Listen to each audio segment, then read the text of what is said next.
everyone. In this video, I'm going to give you the information about the most likely questions which may come in the subject performance management, that is finance specialization in BCom 6th semester. And in this performance management subject, I'm going to give you the information like the 2 marks question, 6 marks question and the 14 marks question based on the units. And for providing this information, I have referred 4 years question paper. So let us go. First chapter is about specialist cost and management accounting technique.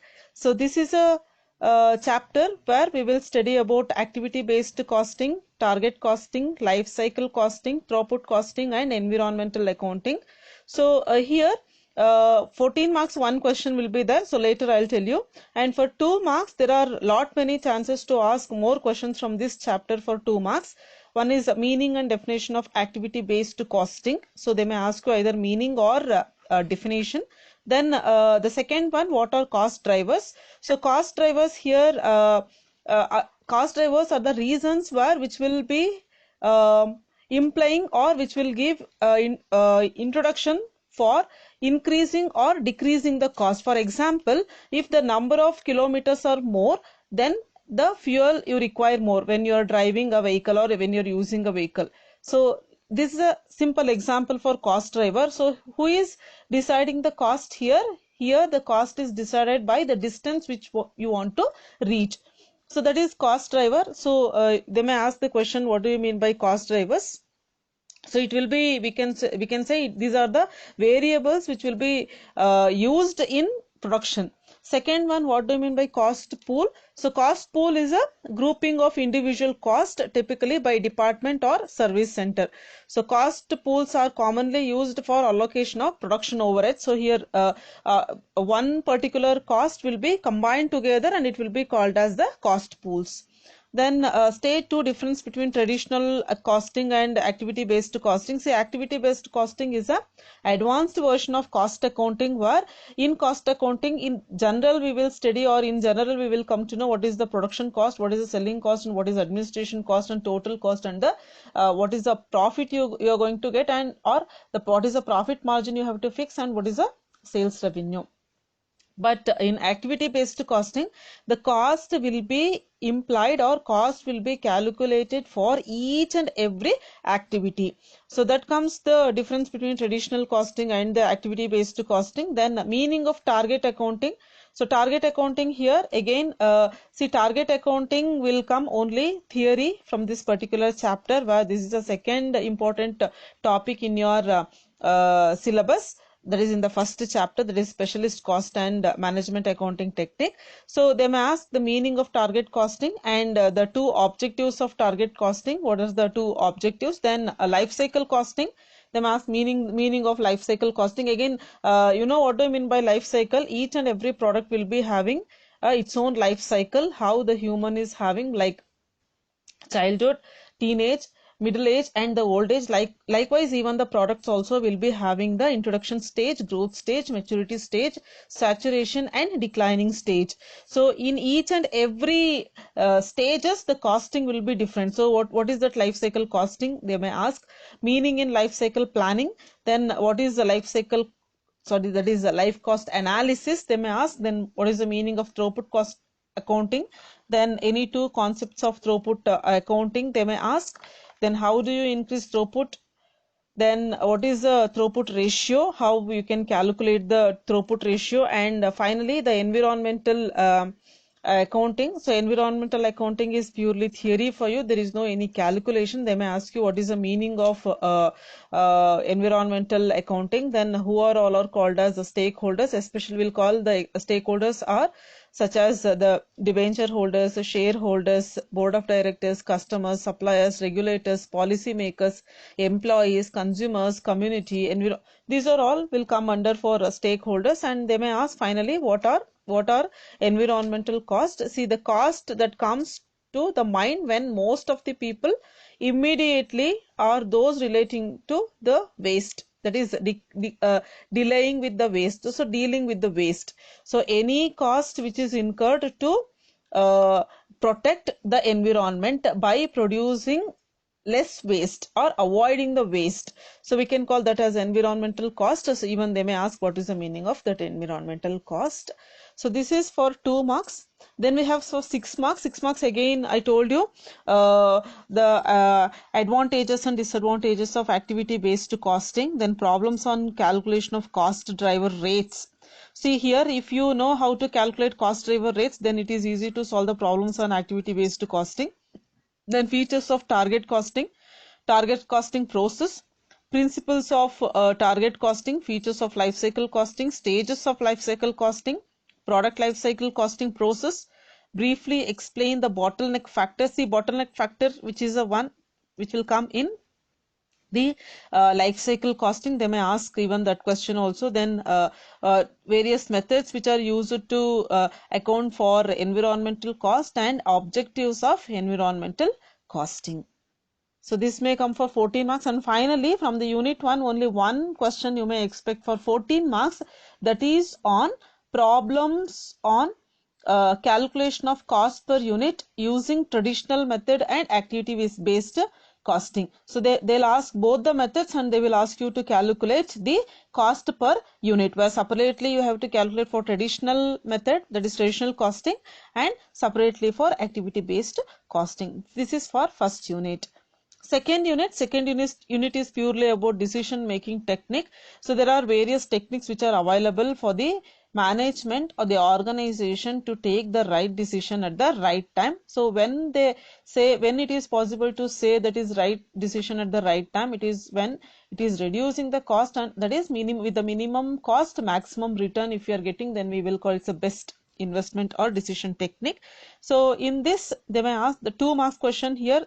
There are huge opportunities or huge questions may come from this particular chapter even for 2 marks. That is meaning of relevant cost, meaning of irrelevant cost, what is differential cost, what is absorption costing, what is marginal costing, what is PV ratio, that is profit volume ratio, what is contribution. See, again for PV ratio, contribution, BEP, either you can write the meaning or you can write the formula.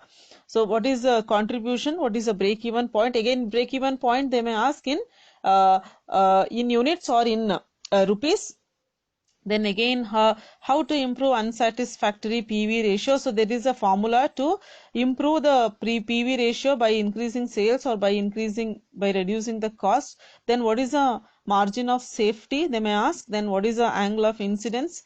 Then what is break-even chart? What is a break-even analysis? Then what is sensitivity analysis? Then what is risk? What is uncertainty? And finally, what is a decision tree analysis? So these are the things where they may ask for 2 marks. And when it comes to decision tree analysis, I have already uploaded a video related to decision tree analysis where it explains even the meaning and the one problem I have solved in that. The next, see for 6 marks again here. The difference between differential costing and management costing. Then problems on decision to fix a price, most profitable mix, and selecting the market. So here whatever the decision whenever you want to take, such as what is a rate you have to fix as a price for a particular product, and second one, what is a most profitable mix. Profitable mix here, when the companies are having 2 or more products, which product at which proportion they have to sell. Suppose they have 3 types of products, in the sense how much I have to produce product A, product B, and product C, because A should be more or B should be more or C should be more or which should be less. So here they have to take the decision. That decision they can take by solving the method which comes under marginal costing. Then third one, what are the assumptions of BEP, that is break-even point analysis. There are certain assumptions, and those assumptions they may ask you for theory part in this particular chapter. Then advantages and disadvantages of absorption costing, and finally the advantages and disadvantages of marginal costing. So these things are here. Only one question is there for practicals and other questions may come for theory. Then for 6 marks continuation here. So problems on calculation of break-even point, required sales to earn profit. So here one problem they will give the information such as variable cost, then fixed cost, then other adjustments, and by using those adjustments or by using those information you have to calculate the BEP, that is break even point, that is break even point in rupees or break even point in rupees or units. Then required sales to earn profit and required profit to reach sales. Then PV ratio, then margin of safety, then new selling price by increasing or decreasing the BEP, that is change in percentage of change in units and percentage of change in price, that is selling price. So, and second one, problems they may ask on problems on risk adjusted discount rate and problems on sensitivity analysis they may ask. Then for 14 marks, here we have only two possibilities. See, if you know for 14 marks, then it is very easy to solve the problems which comes for 6 marks. That is especially on calculation of break-even point, margin of safety, angle of incidence, PV ratio, required sales, required profit, then fixing a new selling price. And finally, one more 14 marks question they may ask here is about problem on decision tree analysis. I told you already, I have uploaded a video on decision tree analysis. In the easiest way you can calculate how the decision tree will be prepared for taking certain decisions in the management. So that's about second part, unit 2. Then unit 3 is about budget and control. So budget and control is having two different parts. One is about budget and another one is control, where in budget we'll study about fixed and flexible budget and other functional budgets. Then in control we will study about the variances, that is material variance, labor variance, overhead variance, like that we'll study. Where the first here I am going to tell you about 2 marks. For 2 marks they may ask what do you mean by budget, that is define budget, define budgetary control, what is fixed budget, what is flexible budget, what is fixed cost, what is variable cost, what is master budget, and what is key factor. So these are the questions they may ask for 2 marks. And in continuation with the 2 marks, what is a cash budget, they may ask the question what do you mean by cash budget, define standard cost, then what is the standard costing, then they may ask what is the material variance, and what is variance, what is the material mix variance, then what is mean by calendar variance, then what is the labor idle time variance. So these are the things which will come in labor variance, material variance, and the overhead variance. Then for 6 marks, again 6 marks here, huge possibilities for 6 marks question, especially practicals, that is on problems on functional budget, that is either it may be production budget or sales budget, like that. Then problems on fixed budget, then problems on flexible budget, then problems on material price variance, then problems on labor cost variance, then problems on overhead variance, then problems on sales price variance. So these are the questions they may ask for 6 marks. And one advantage here is, if you know for 14 marks how to prepare flexible budget, fixed budget, and the variances, then it is easily you can solve the problems which will come for 6 marks, because for 6 marks the adjustments will be 1 or 2, but for 14 marks the adjustments will be more. So we'll move on to the 14 marks question. Yeah, for 14 marks again, the same what is there in the 6 marks, so the same are there in the 14 marks, but which are having the maximum adjustments or more adjustments will be there. Especially here, one compulsory question I may say here is problems on cash budget. So they will give the cash budget details, that is about sales details they will give, then debtors detail, that is creditors detail, that is opening balance of cash, then some other expenses details also they'll give, that is about especially the cash, then debtors, then creditors, then the other details such as rent paid or rent payable, like that, some expenses. So they'll give, that is we'll call it as receipts and payments especially. So we have to prepare the receipts and payments for one particular month, and the closing balance of that particular month will be the opening balance for the next month. So here that's about problems on cash budget, and problems on cash budget is compulsorily you will get in the examination. So this is about for 14 marks from the unit 3.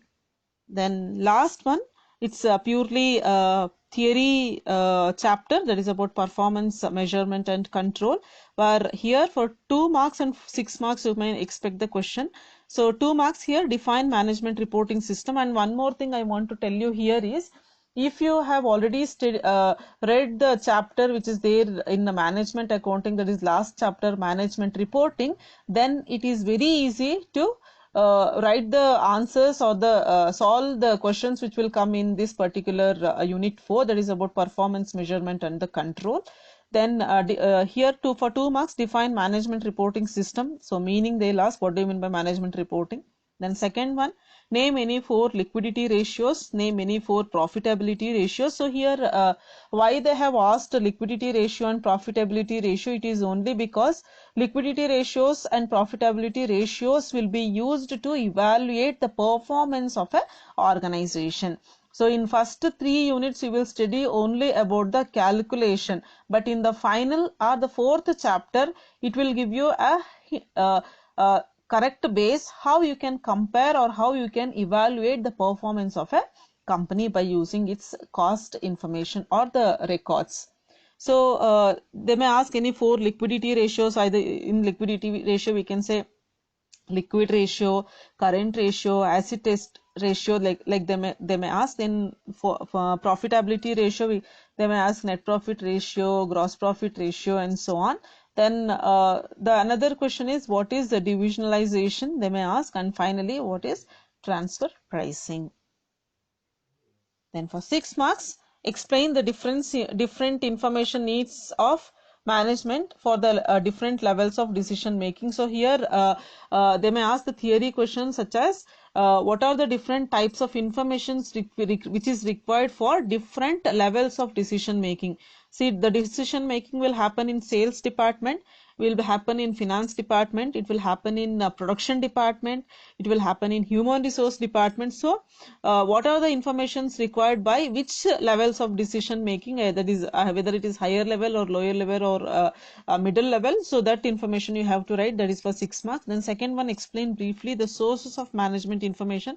So from where and all they can get the information for providing those information to the management for taking for certain decisions. So here we can say the informations which will be available where the information will be helpful for the management to take the right decision at the right time. Then they may ask the objectives, what is the need of or what is the purpose of management reporting. So for what purpose we will prepare the management reporting. So it's especially for strategic planning, it will be especially for management control, and finally for operational control will prepare the management reporting. Then what are the principles of report presentation. So again we have certain principles for the purpose of or the management reporting will be available. So it should be having proper title, it should be factual,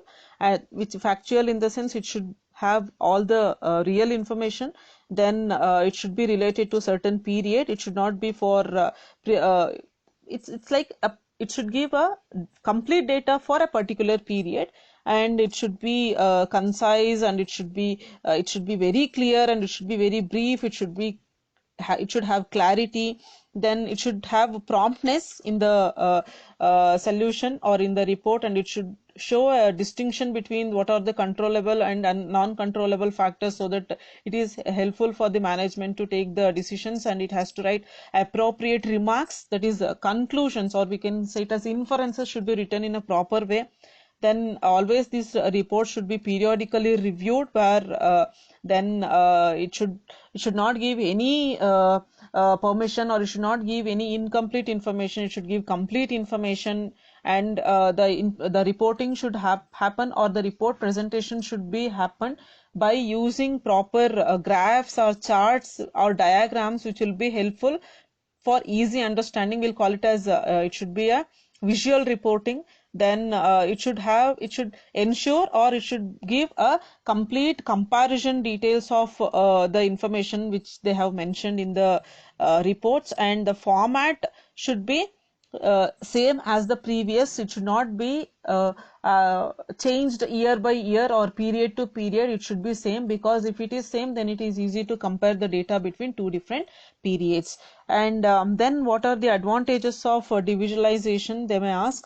So divisionalization here, where irrespective of doing one person all the work, they will divide the work and they will the functions which are there in the organization will be divided, and it will be performed in an effective manner. So to improve the performance, divisionalization is required. So they may ask the question, what do you mean by divisionalization, and what are the advantages or the uses which are, or benefits from the view of divisionalization. If you want to know the advantages of divisionalization, it will improve the quality of the decisions, then it will be very easy or quick decisions may happen, then it will give motivational factors to the divisional managers, and this will be very easy for the middle level or the lower level managers to take day-to-day operations, as allows them to go for strategic planning, and it will provide valuable training even to the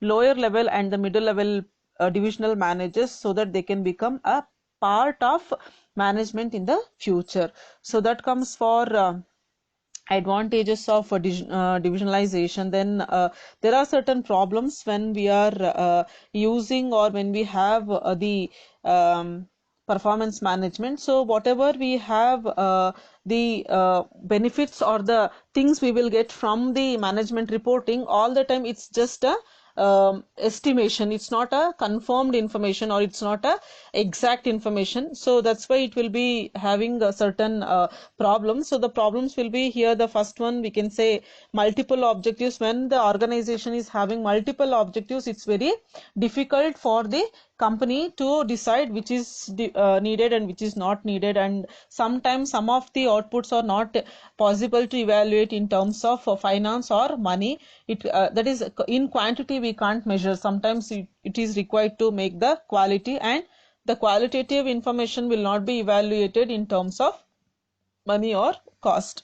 So that's another one. Then next one, financial constraints. So financial constraints are here, where the expenses, it may increase or it may decrease. So exact expenses we can't say, and especially when it comes to public sector organizations, they have very limited control over the level of funding. So for them, the objectives, it is very difficult for them to achieve the organizational objectives. Then there are certain political, social and legal considerations. So because the public will have always higher expectations from the public sector organizations, but compared to private sector, but such organizations will subject to greater scrutiny and more legal requirements. They have to follow larger legal requirements, so that's not possible always. And finally, little market competition and no profit motive, especially for profit, that is non-profit organization, or the public limited or public oriented or public sector organizations. For them the market is very small, and at the same time they won't be having much profit motive. So this will be we can call it's a non-profit motive. For them, this particular management reporting will give a particular values. And finally, the time value of money.